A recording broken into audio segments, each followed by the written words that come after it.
So we're focusing on Jonah today, and I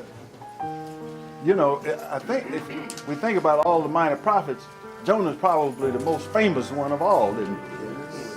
I mean, Kathy and I were talking about it. I mean, since a little baby, we've been knowing about Jonah in the belly of the whale. Yeah, right. Had to be live. So, yeah. So what is the meaning of his name then? Say dove. Dove. Now that's a special kind of recognition. What is this saying to you? She'll be a man of peace. Man of peace.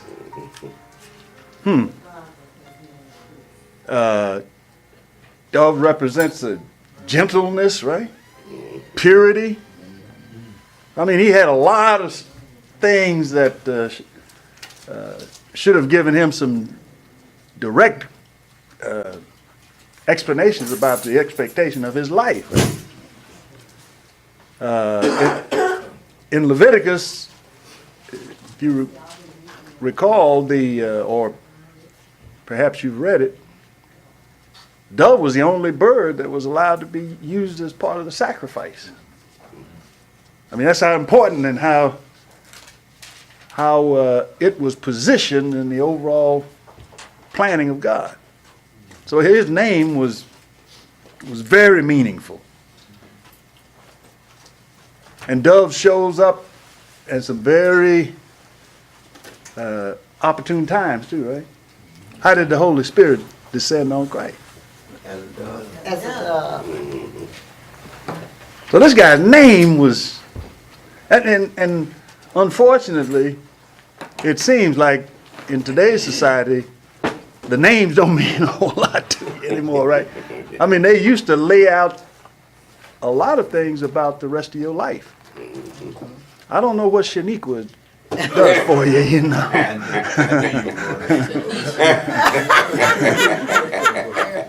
But I mean, you have to wonder. I know when I came along, it was my name was given to me because it was my uncle's name. Wasn't much thought beyond that, you know, naming him after somebody else. Very important. What were the conditions of the northern kingdom during this time? What was going on there? Because he was a prophet of the northern kingdom, Israel. What do you feel like the conditions were? Prosperous? Initially, they were prosperous. Yeah, I think King, was it Jeroboam? He was having a Jeroboam? He was having a pretty good year. I mean, he Yeah. restored the borders. Yeah. Signed some treaties and alliances. And basically, I'd say I use the word prosperous. Right. That's right. They were victorious on the battlefield. Yeah. Got back all the land that they had lost to the surrounding nations, so they were doing pretty good. But they weren't, as is the case with prosperity. Hey, brother. All right. They wasn't doing it right, were they? They were enjoying all the fruit.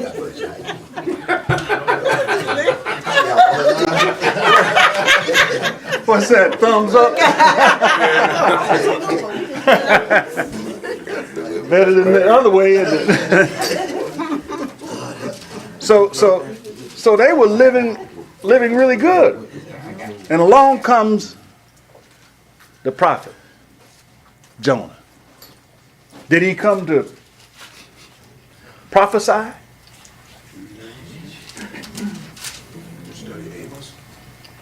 Right? Well, a lot of his stuff. Don't give me Amos answers, okay? a lot of his of what we find in the book of Jonah is really kind of historical stuff, right? Not a lot of prophetic activity coming from him. It's more about his life, isn't it? And studying his life says a lot, right? I mean, First of all, what kind of personality did he have? It's kind of vain, maybe. Kind of vain? Felt he was very important. Well, being a prophet back then had to be a big deal, right? Opinionated his way was the right way. Okay, You know. all right. He was a countryman too, wasn't he? I mean, he was patriotic. At least he wanted you to think that way. Anything else? He enjoyed all the stuff that went along with the office, but he was reluctant to really carry out his duties, right? Well, one in particular, he was unwilling. Which was his main thing, right? Yep. If the boss said- If the boss talked to you, you need to That's what move you gotta forward. do. Yeah, Right. yeah. He didn't get a, Especially this boss. yeah, That's one of those things you say, you want me to do what? yeah. He didn't get a,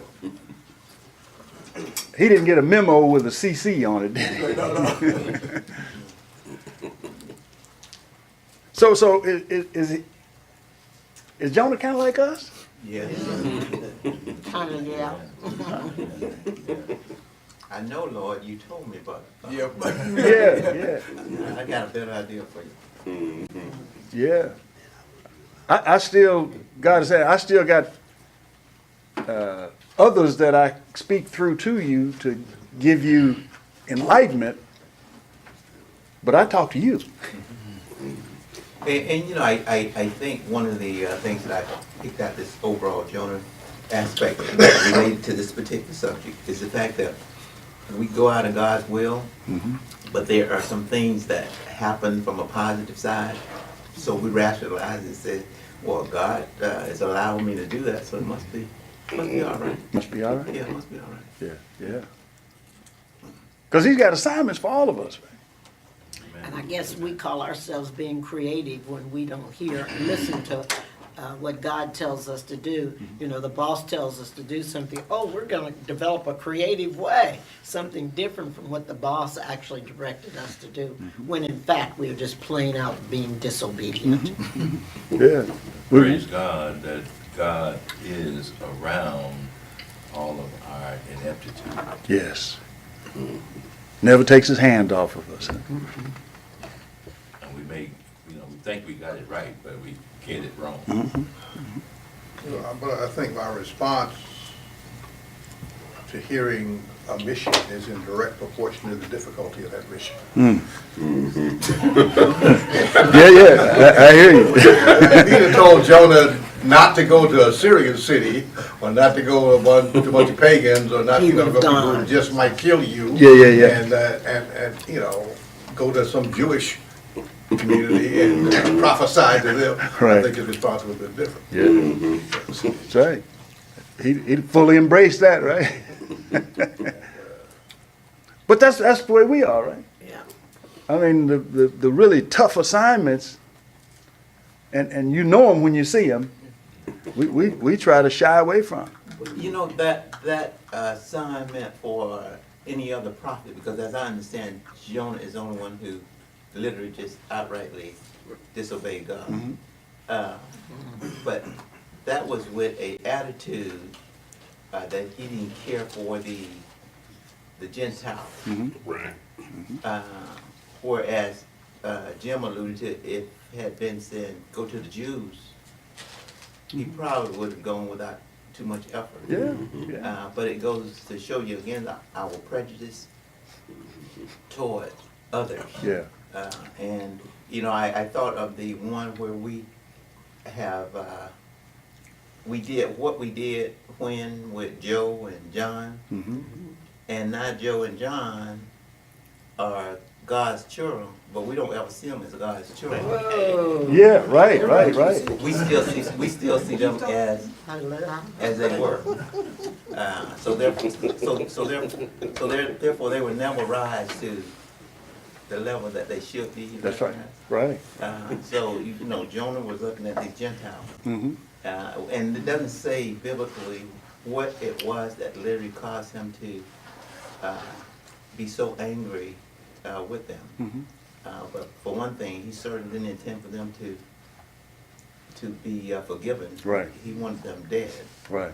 And we'll get to some of the reasons why he felt like that, but he also just overlooked the fact that, well, he didn't overlook the fact that he served an ever-loving God who's willing to forgive. He focused on what he had known about the Assyrians, right? I mean, and we're all sometimes guilty of that, right? We're remembering the past and not considering that perhaps God has made a change. There was a poem that I remember about how being reluctant about taking assignments, and even assignments from God. It says there's a clever young person named somebody else. There's nothing that he can't do. From morning to night, he's busy at work substituting for you. You're asked to do this, you're asked to do that, and what is your ready reply? Get somebody else to do that job. They can do it much better than I. Isn't that kind of where we are? So the next time you're asked to do something worthwhile, let this become your reply. If somebody else can give time, support, and dedication to God, my goodness, why can't I? And that's what Jonah needed to stop and try to understand. And I mean, and that's part of the lesson that we're getting out of this, right? Because that's us. And it wasn't a case that Jonah didn't understand. Jonah had literally become his own boss. Yeah. So therefore, it was like being a prophet. He knew what should be occurring, but he did a resignation. He resigned from that aspect and became his fleshly self. Yeah. So therefore, he was no good to himself or to anyone else. That's right. What Jonah was, he was afraid of what would happen if he succeeded. Yeah. If he went to Nineveh, that means that they would turn themselves around and then God would forgive them. Yeah. And he didn't want that to happen. Because he knew his God. He wanted God to destroy him. I was reading just a short newspaper article about the difficulty of the Roman Catholic Church in recruiting young men to the priesthood. And the writer said the greatest drawback in attracting young men to the priesthood is fear of your first assignment. How about that? Send you to Malaysia. Yeah. Test you right out of the box. Yeah. Okay, sister. No, I was just thinking about something that you said, and I thought it, still refers back to us in terms of, you said that Jonah, he took his focus was on the assignment and not on God. And so that right there, we often do that. That's right. It was, if he kept the focus, it's like, I guess when,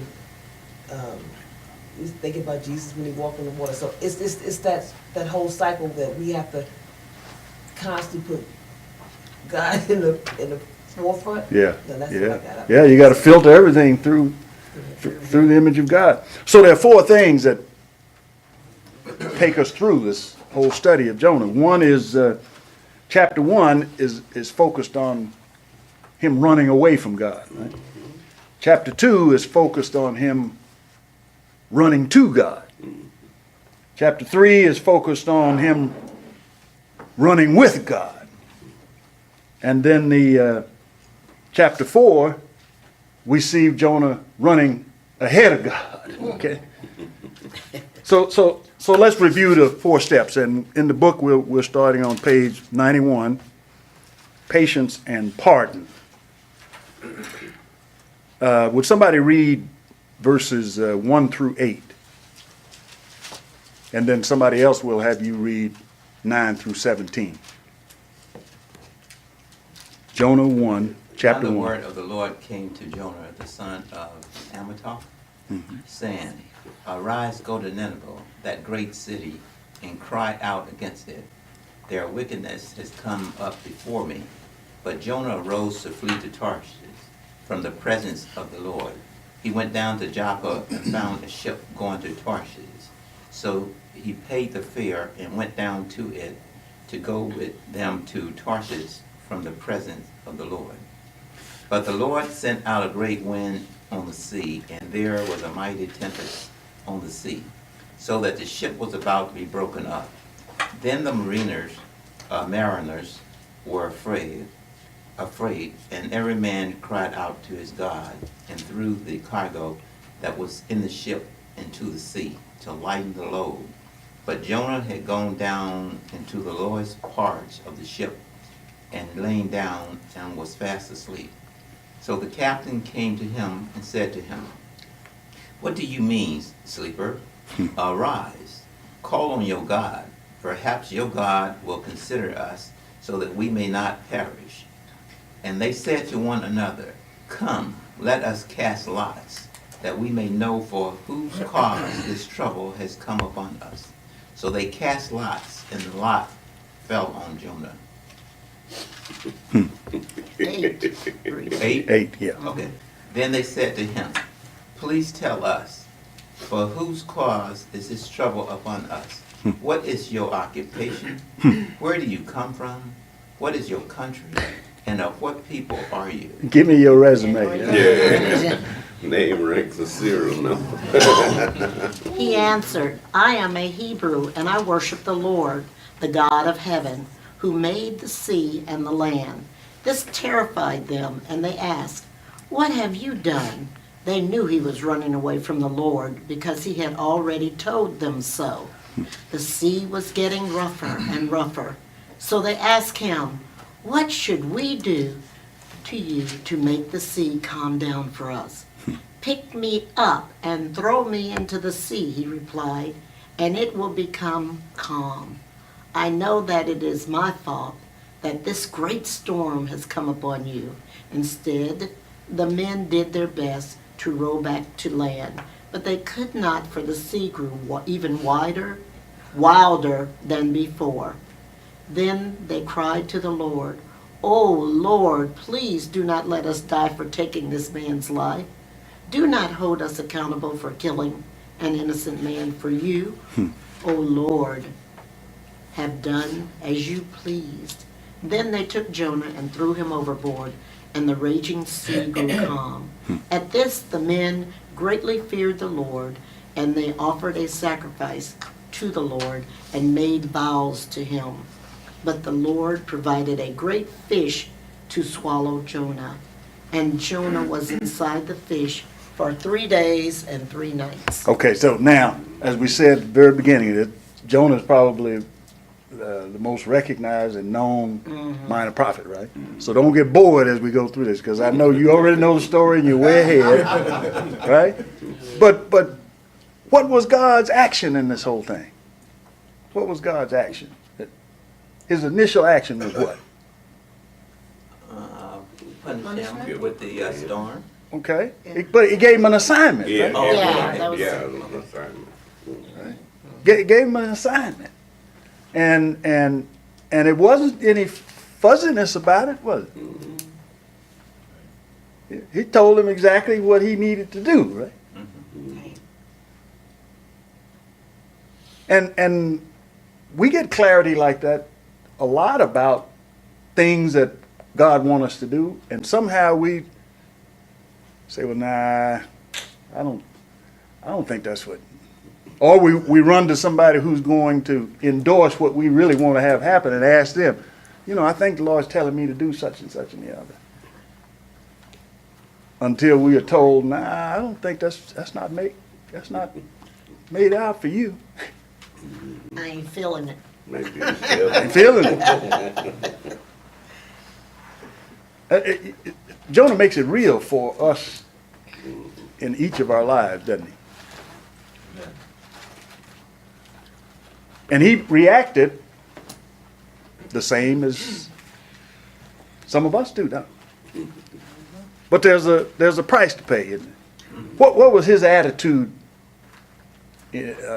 Let's talk about some of his attitude in responding to the will of God. he wanted to do rather than what God wanted him to do. Yeah, wrong, wasn't it? Well, not only did he, I mean, he clearly heard what he was heard his assignment, because he took off in the opposite direction. That's right, that's right, that's right. He didn't want to be anywhere near. So the will of God was go preach, That's right. go tell them. And he said, no. And in his no, could you hear his concern about his reputation? Yeah, I mean, he's a prophet. He's a big man. And back in Kings, it said that he was accurate on a lot of accounts. Yes. So he was a man that was known to get it right. And God, you sending me on an impossible task. As he said, you know, not only do I not want it to work, but those are some mean folks, and I may not survive this thing. And if everyone know that this is my assignment, that I'm going to do this, I think he was a little bit concerned about his reputation. So he didn't think about that God would provide all that he needs to fulfill that. No. His action proved that, didn't it? Yeah. So he let his concern about part of his issue was his concern about his personal position in life, and so he allowed that part of him to override whatever God was trying to get him to do. Doesn't it go along with us as a living being, that we care more about what somebody else or what people think than we do about what God says? That's right. I so many times remind myself that we have a Bible that show us what happened in the past, and yet we'll criticize Jonah, and we are doing the same thing that Jonah is doing, did. So it's many times like, okay, open your eyes, and are you rebelling against God? That's right. Yeah. That's right. But and also you can see and feel what Jonah was going through, right? Well, in this Bible, it says that there were 4 words that described him: fearful, he was selfish, he was spiteful, but he was proud. Yeah. Yeah. You got a look on your I face. just wondered, how he was really. I mean, there was a big storm, and he's sleeping. I'm not sure he was so. I mean, he was like, whatever. Whatever. Yeah. It's gonna pass. Yeah. I mean, I don't know how. I'd be a little concerned, and then he woke up and he knew that was the cause. So just thinking about our lives, I mean, don't we get to a point when we're facing difficulty, we just become anesthetized? We just kind of say, man, I'm gonna go to sleep. When I wake up, it's over. That's kind of that may be kind of what he was going through, right? What's to be shall be. Yeah, that's right. That's the- Now there are 3 things that I bring to your attention that we fail to receive by disobeying the will of God. One is spiritual nourishment,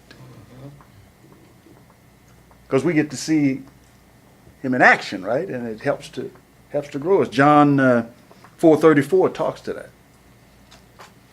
We fail to get the enlightenment that God has prepared and waiting for us by going through this. John 7:17. And according to Hebrews 13:21, we miss the opportunity to be enabled by God to get something done. And what it says there is that to Jesus, God's word was food that satisfied him. To Jonah, the will of God was medicine that choked him.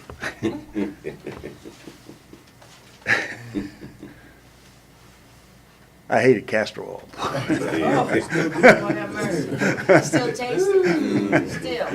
Put some But it onions worked. in it. Yeah, right. And then the orange juice floated though, there's something Just floating give it on more. top. Yeah. More to drink. So the other thing, Jonah had a wrong attitude about the will of God. He had a wrong attitude about Word of God. the Word of God. What do you see there?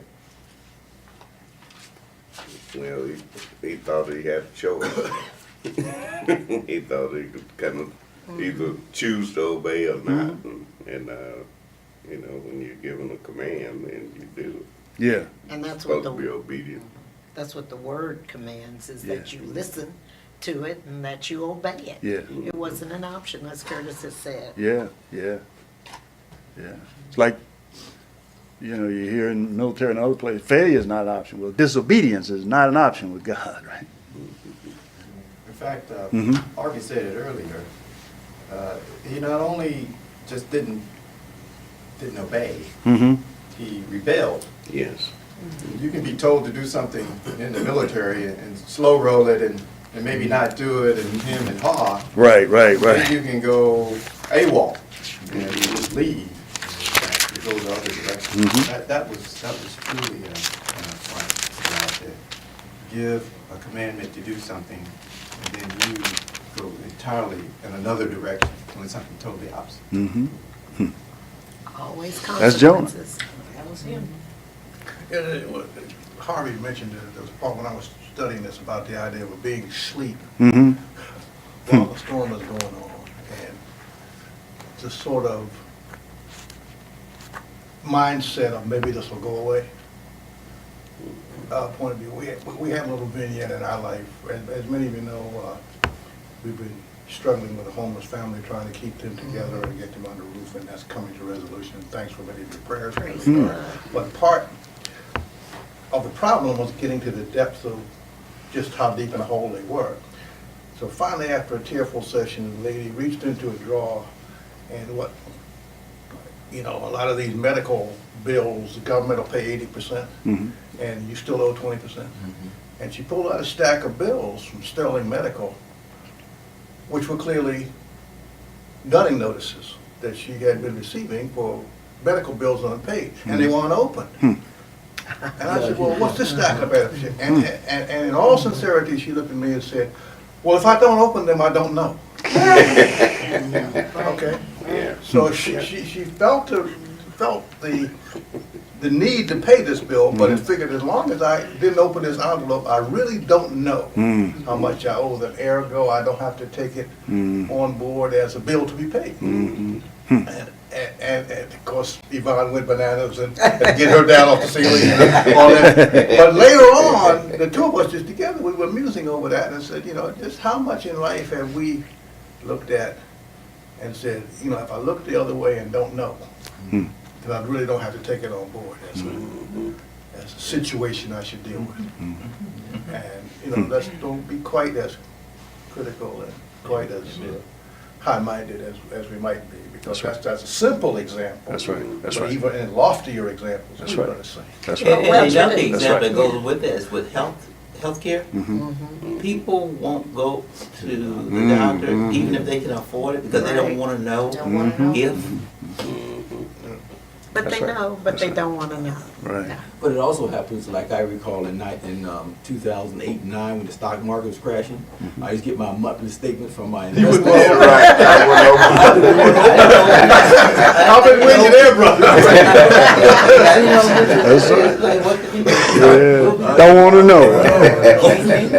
That's a good one. That's a And- good. And this group started focusing on the workplace. How do we find the lost in the workplace, and how do we get ourselves through the workday? And I think about the evaluation piece, where you know that you're going to get an evaluation, and you know what you didn't do or what you should do or what you might be doing, but when the evaluation comes, you just don't want to look at it. And then if you do look at it, oftentimes that person will blame the boss. You know, I can't look at myself objectively. It's all about that individual. They don't like me, whatever it is. One other too is, this go way back, I know when I was in college, you used to take your exams, and they would post the exams on the door. And you had a number, and so you go look at your number, see what your grade was. Right. It doesn't follow. So you sneak up there, and you want to know, but you don't want You to. don't want to know. And you change your numbers sometimes. Hey, go ahead. No, I just have an issue or a concern about what's the difference between rebellion and disobedience? And is one better than the other? Like, can you get away with disobedience and not get away with rebellion? I mean, how do you know if you're rebelling against God or if you're just being disobedient? And is there a difference? That's a good question. Yeah. I very mean, good question. I just What do you think think? when you disobey, you just don't do it. When you rebel, you fight it. Yeah, you But you keep thinking you might do it. Yeah. It's a turmoil going on inside of you. So you kind of go back and forth, Yeah. you know. Disobedience, you shut it down. Shut it Yeah, down. Yeah. Just, I'm not going There's to do it. hope- There's hope when you rebel. Well, you fight. There's For a hope minute. when you rebel Yeah. and not hope when you are disobedient? Well, I think you're mad and upset of what you have to do, but there's always a window of going back to do what you have to do. But you're just fighting and stomping like a child that has a Well, that's temper what you- tantrum. Yeah. And, you know, and it'll be over. That's Both are serious. Both are serious. Both are Yeah, serious. Very serious. Come to a sidebar. Yeah, sure. well, with the sidebars. There were two thieves on the cross of Christ. One of them accepted Christ and of course would go on to paradise. The other had rebelled. And the question I asked was, is it possible that he heard the conversation between Christ and the other thief and changed his mind and changed his heart? Some people will say that that's a rebellion and not likely because he has disagreed with God and has essentially put Christ down there on the cross. So that kind of obedience that you talk about, God does not take that lightly, all right? You must praise God and must know who God is, because that form of disobedience is something that he will not take lightly. Yeah. So there's a sense of a greater hope in disobedience, because the foundation of it is obedience, right? Yes. And you know, when we look at Lucifer, he was rebellious, wasn't he? Yes. Because I mean, there's an action that has to happen in being rebellious, Yes. That's right. and so both of them are incongruent with the attitude and purposes of God, and we want to really kind of guard ourselves against each of them, but there seems to be an opportunity for an expectation of a return from a disobedient person. I'm speaking, this is me speaking. And a rebellious person is fighting and is taking a stance Action. in a defiant way. Right? I see a disobedient child as being one that, you know, they try to do stuff to avoid an assignment, but they don't want to upset mom and dad. Rebellious person don't care. Right? I don't care. I'm my own boss. Yes. Yeah, but Yes, sir. if you're the Christ, Uh-huh. get me and you off this cross. Mm-hmm. How rebellious is that? Well, If you do what I say, you will be. yeah, that's pretty rebellious, because first of all, they don't believe he can do it, sounds to me. Yeah, is it too late for it? It's never too late. Never too late. Never too late. You know, that's why, and that's what Jonah's going through here. You know, he's being rebellious. He took action, right? And was running away. He's disobedient to the requirements of his job. Because he didn't, he wanted to kind of stay connected to that because he understood what was, but he's hiding.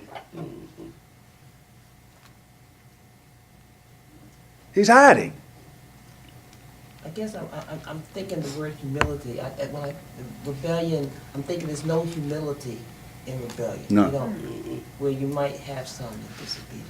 There's maybe a sense of humility, something that might, you know, maybe Jonah had a little of both. I don't know. Yeah. We can look at, you know, maybe it's not just one or the other. Well, we know that both are wrong. Right. And it's a measure of, and I'm just thinking about the measure of how there's an obvious measure of hope.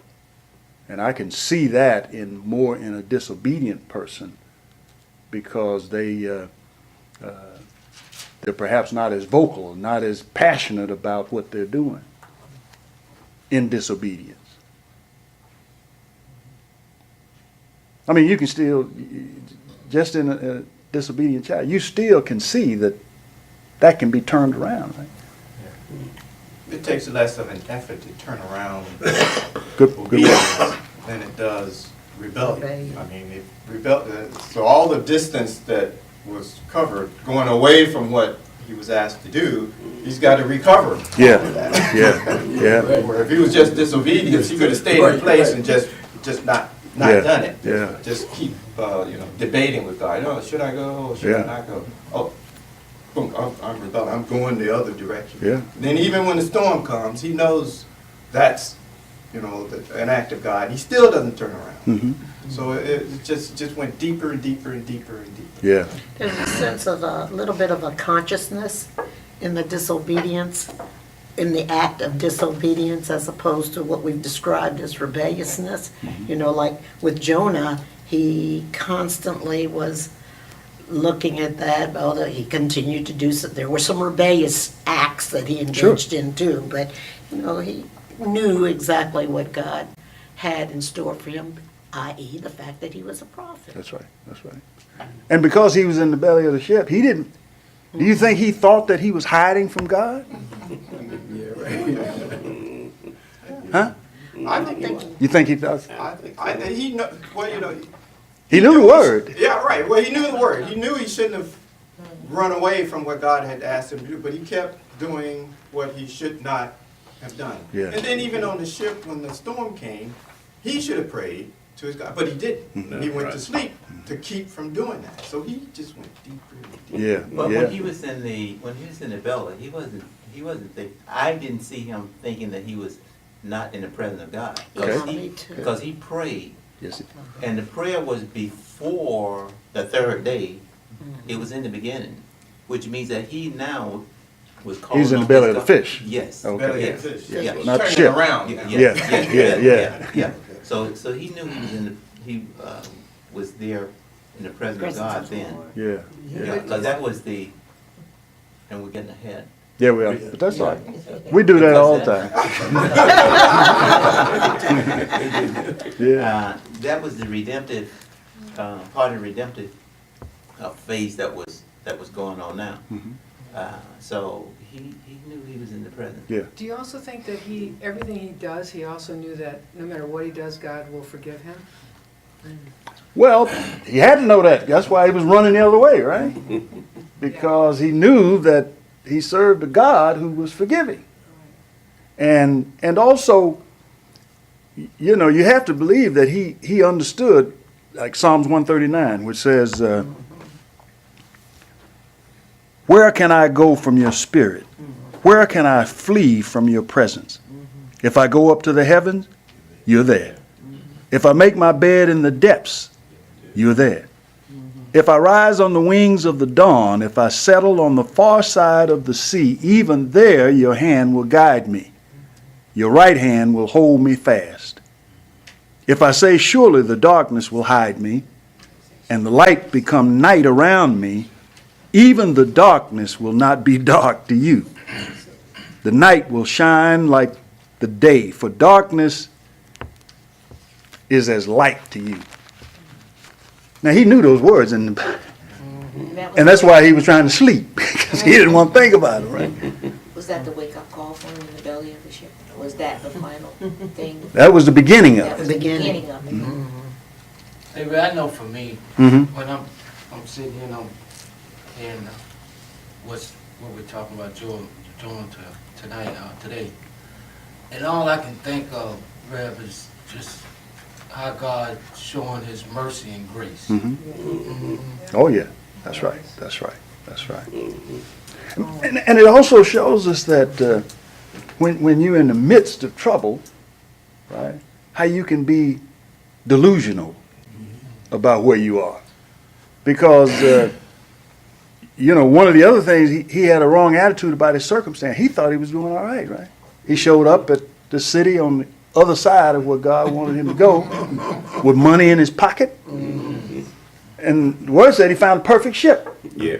Ready to say Right? that. So he's thinking, man, I got this going. God is in this. Remember you said that a while ago? Be wrong is wrong. Right. Boy, that reminds me of something, a very close relative is thinking about divorcing, and they have a Christian counselor or Christian friends, and they said, it's okay as long as you keep God in it. How can you keep God in Divorce. and how can you keep God in something Yeah, like what he yeah. was doing? It Yeah. just doesn't make sense. Yeah. One quote says, you can be in rebellion to God and create within you a false sense of security. Yeah. I mean, we see that all the time, don't we? Sometimes we are overly accusatory when we say, folks, that you just won't listen to me. But then there are those folks who you're giving them the truth. And they're so secure in where they are, like she's talking about this relative, that they just know they're right. I think we saw an example of that the other night, right? Somebody talked for like 20-something hours. A waste of Be comfortable and secure that you're doing the right thing and be completely wrong. That word that's my arrogance keeps coming up to me. Arrogance, arrogance against God, He's earning money. arrogance against the Congress, whatever it is, it's just arrogance. Yeah. But he has a plan, and there's money coming into this situation, and he knows that. Oh, yeah, yeah, So he's continuing on. There is a plan yeah, yeah. for him. The Anytime we're arrogance. given $5 million for him to do this, Mhm. he's got a plan. Maybe I should stay. Yeah, no, don't become a politician. Whatever you do. So, I'll write your script. right. So Jonah had a wrong attitude about his circumstances. He also had a wrong attitude about the Gentiles, didn't he? Yeah. That's racism, prejudices, just, all along, God said, we love all people, and here, who is he to judge and determine that this group of people, I'm not going to love, I'm not going to embrace, I'm not going to go out and preach and take the word to. I know. But we can understand that, right? I mean, we have folks that, street folk come to a church and Yeah, folks look at them they like, ain't dressed right. what you doing here? Now, y'all know. Don't happen in our church. Y'all know we've been like that in the past. We just grown. In the grown past. with God. Well, I speak now for look at how they dress. Wow, why they here? Come on, people. They smell bad, don't Now, they? his job is to help people find God, right? And here he is contemplating whether that he would be more satisfied if they remained in darkness and found themselves waking up in hell. That's hard to reconcile with a prophet. Christian, yeah. Yeah. And I mean, if you think about it, we can probably get uncomfortable about some of the thoughts we've had about other people. And we're supposed to be, even more than that, brothers and sisters. Right. Oh, boy. I mean, that's a sad commentary. that one day we're going to have to answer for. Because remember I told you about the guy I used to work for, Bob Crandall? This is the guy you sit in the budget meeting, and he starts you off by, tell me how much paper clips cost in your state. Paper clips? How many of them you use, you know? God doesn't, he doesn't judge on curves, right? That may be a question for you. What was wrong with your heart that day, sitting in that room, looking across?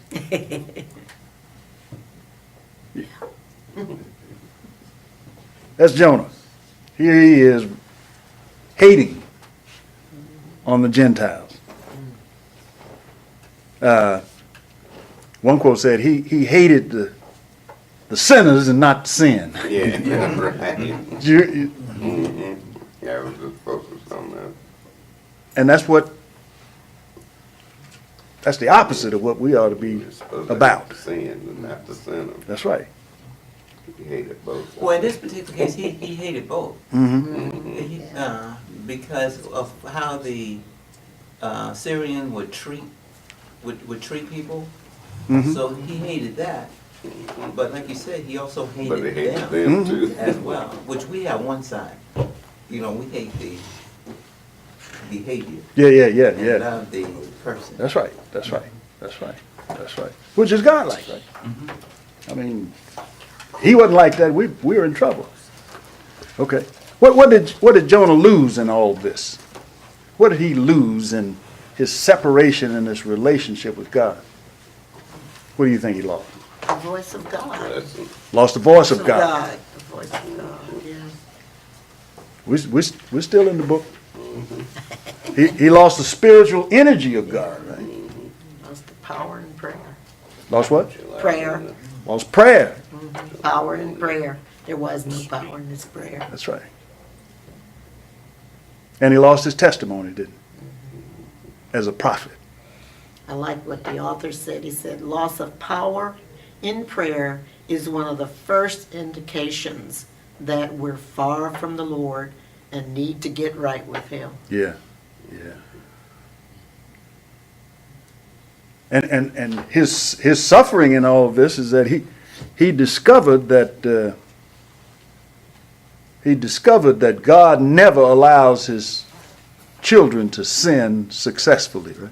Right. I ought to point that out, didn't he? Think about that. Yeah. You can do it. But you ain't gonna be successful at it. You may wake up in the middle of the night, can't sleep because of, that's the price you're paying for that. On the outside, it may look like you got it going on. But when you come to that moment where it's you and God, he ain't gonna let you rest. Yes, sir. Just sitting there thinking, case in point, just before I retired, I had a battle within. And that battle is to stay at least to the end of the year or whatever. But anyway, I'm saying, Lord, allow me to stay here at least to the end of the year. And he spoke to me and said, you can stay, but you'll be most miserable. And I said, well, I got this. I can handle this. But see, I'm thinking about dealing with the supervisor and director and all of those people. I said, no, I got this. But what happened internally, things kept eating up inside me saying, it's time to let go. Yeah. But I'm saying, no, I'm hanging in here. Until I finally said, okay, Lord, yes, Lord. Because I had an incident where they thought, well, you having a heart attack or whatever, but it wasn't. It was a case of acid reflux and all this stuff. But it opened up my mind then and said, yeah, it is time to just let this job go. Let it go. And that's the same case in point I look at with Jonah. Right. It's time to let go. Yeah. Do what the Lord says. Yeah. Well, we're winding down, but let me just go to this part then. Running to God. Part of his beginning of that process was wrapped up in what? His praying, right? Yes. He prayed for his health. Prayed for his help. And even though, when you consider the fact that being thrown off of a ship into the ocean make anybody start praying. But at least he was broken to the point to where he first of all admitted his issues, right? Knowing what was going, and then offered the recommendation about how to fix it. That's right. Now, it caused you to think, now, was that just another way for him to try to get himself out of having to deal with God mentally? Or was he really expecting that God was going to provide for him? What do you think? I think he had regained some of his spirituality at that point. Okay. Because he knew that the only way that the ship could be saved and the sailors was for them to dump him over.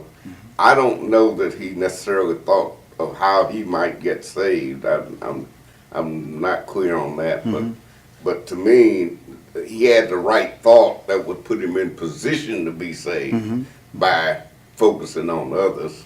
And when he told them to dump him over. He was beginning to turn around then, but everyone else on the ship prayed to their little g God. Yeah. But the scriptures don't indicate that Jonah prayed to God. Right.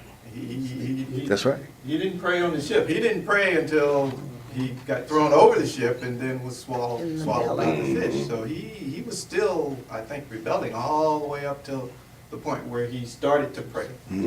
That's. Yeah, he's sound asleep. Oh yeah. But when the sailors found out about his God, what'd they do?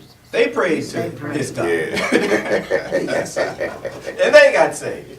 It's funny. It's not funny. It's amazing how God can take a situation like that and bring people to him. Yeah. And then they tried not to throw him off too. When they realized that they couldn't do it, then they did. But they did. They tried to make a way. Realized that they couldn't. They Couldn't showed more faith than Jonah. Yeah.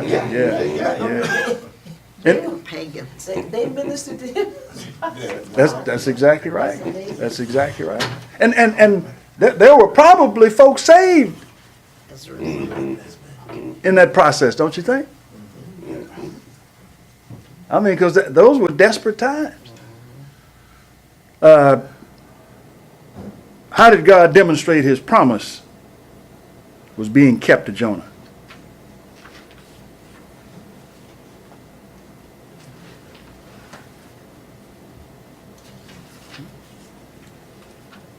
Go ahead. What you mean, after he was in the belly of the whale and let the whale take and throw him up on dry land, so now you got the opportunity to go and do what I told you to do. Yeah. So it was a promise that you're going to do it. Yeah. So, Yeah. Well, you open up chapter 3, then the word of the Lord came to Jonah a second time. Yeah, that's right. Yeah, That's right. So, That's right. after all you've been through, Yeah. now you're back on dry land, let me tell you again. Yeah. See, me, I would listen this time. Right. This time around, and, That's right. that's the beauty of the passage. Yeah, that's right. When you had him in there for those 3 days, Mhm. I can't imagine. You didn't kill me. I think I'm going over. I'm going to be done in the sea. And then you have this animal swallow me, so I can think on what you told me to do. Anyhow, and obviously, it seems like it's kind of obvious, even though we are slow, and I know I'm slow. Yeah. But this is what you need to do. And then after he did, the whale vomited him out. Then he did, told him again. Yeah. But I can't imagine. He's in here. You're in here for 3 days. It's like, when my parents really wanted to punish me, they kept me in the house. Okay, if I had a choice between a whipping or stay in the house, beat me. And that's what and when I was really wrong, my mom just keep me in the house. Yeah. And in the belly of the whale, Jonah responded, prayed to God and reminded him of what he had committed to Solomon, right? When Solomon built the temple. Because in verse 4, Jonah says he's turning to the temple. As a reminder that God promised him that as long as his people did right and prayed in the temple, that he'd be there for them. as is promised to Solomon, and Jonah's claiming that. And out of that came his redemption, right? Because it was clear that Jonah had given up his personal idol, which was himself, and returned to where he should have been all along. When I was studying, I got off focus thinking, what kind of fish was it that was big enough to hold a man? Yeah. And, then as you go through and read Wearsby, he talks about it being a prepared fish, and it was designed by God for the occasion. So that was irrelevant. It didn't matter Totally. what kind of Yeah, fish. it's big enough for him to be inside. Right. But a prepared fish. Yeah. But it shows so much, I just think that it shows so much how God knows us so well that he knew he had to create a circumstance to bring Jonah, give him his faithfulness. I mean, his prayer life, his power of his prayer came in the circumstance. Before that he couldn't, but you put him in the situation. It's like we get into the situation and then, I'm gonna put you there and, you're gonna show, you're gonna show me. That's right. That, that you are connected, that you connected to to my will. That's the way So 3 takeaways. God concerns himself with the wickedness of heathen nations. He hadn't written them off just because they're in Iran or some place where they're studying and following something totally different. They haven't been totally written off. One cannot run away from God. We certainly discover that in this account of Jonah, and that God is able to use incidents in the lives of all of his servants to ultimately bring him the glory. We all agree with that? Miss anything? No, Lou, I will just tell you that going through this, I came away with the overall feeling of, there's a lot more to Jonah than the story about a fish. Yes, sir.